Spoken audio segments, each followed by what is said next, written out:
Find the number of square decimeters in a hectare. That means we need to convert hectare to square decimeter.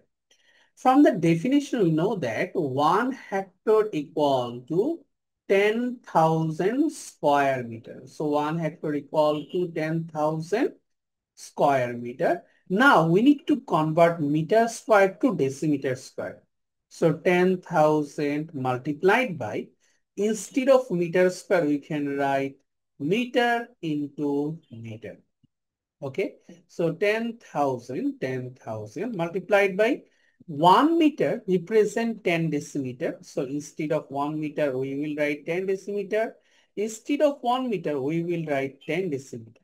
Okay, now after 1, 2, 3, 4, 5, 6, 0 decimeter square will be our final answer.